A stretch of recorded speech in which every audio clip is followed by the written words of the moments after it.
out.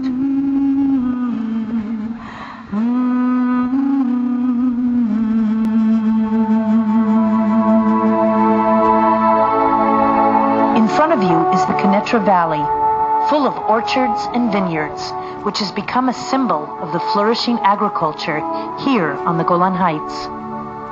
This success is a result of the unique porous soil, the excellent climatic conditions, plenty of rainfall, and the perseverance and skill of the farmers.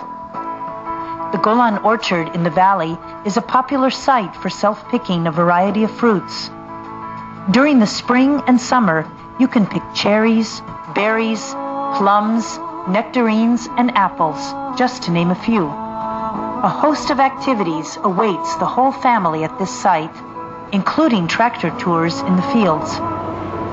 There are many vineyards in the valley as well, providing grapes to the Golan winery in Katsrin. The winery has earned international fame for their fine wines, and a visit there is well worth the experience. You can also see a complex of white buildings in the valley. This is the main base of UNDOF, the United Nations Disengagement Observer Force. Their role is to monitor the disengagement agreement signed between Israel and Syria after the Yom Kippur War in 1974. The only border passage between Israel and Syria is located close to this base. It serves mainly for passage for Druze residents of the Golan and UN soldiers. To the left of the camp and beyond the cultivated fields, the ruins of the town of Quneitra can be seen. The Circassians who settled there during the Ottoman Empire in the 19th century turned Quneitra into a major town in this region.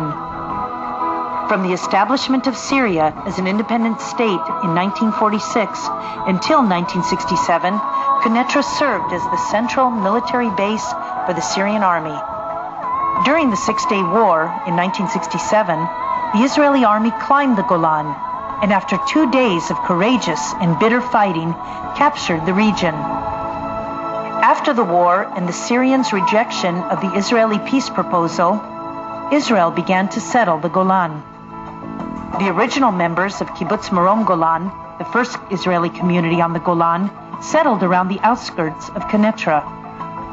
In 1972, the kibbutz was moved to its present location on the western side of the hill behind you. This region faced another military challenge in 1973 during the Yom Kippur War, when the Syrian army launched a surprise attack on Israel and invaded into the Golan. Only a small number of Israeli troops were there to face the onslaught of the Syrian army and its tanks. But they fought hard and bravely and were able to stop the Syrian invasion. When the Israeli reserve forces joined the battle, the Syrian army was pushed completely out of the Golan. In a later counterattack, the Israeli army occupied further territories deep inside Syria, 20 kilometers from the border. After the war, Israel and Syria signed a disengagement agreement, and Israel pulled back from the territories occupied in the Yom Kippur War. As a goodwill gesture, Israel also agreed to withdraw from the town of Quneitra. Today, the borderline passes just beyond the cultivated fields in front of you. The Syrians left Quneitra in ruins and instead built a new town that can be seen just beyond the old town. Since signing the disengagement agreement in 1974, this border has been the quietest border that Israel has ever known with any of its neighbors. Behind you rises Mount Avital with numerous antennas standing on its peak. This hill, as well as Mount Bental nearby, is part of the ridge created by a series of volcanoes that are spread along the Israel-Syrian border. This ridge is of vast importance for the defense of the state of Israel, especially for intelligence gathering purposes. To your right, you can see the wind power plant on Mount Asania. This is a unique project for the Golan that involves 10 wind turbines for electricity production.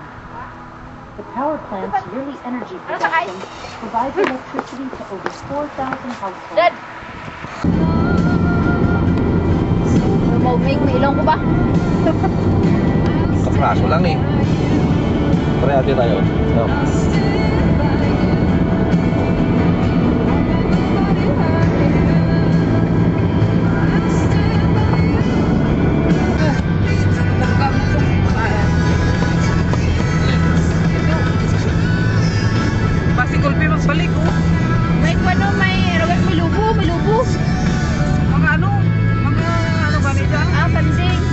Ano yung mga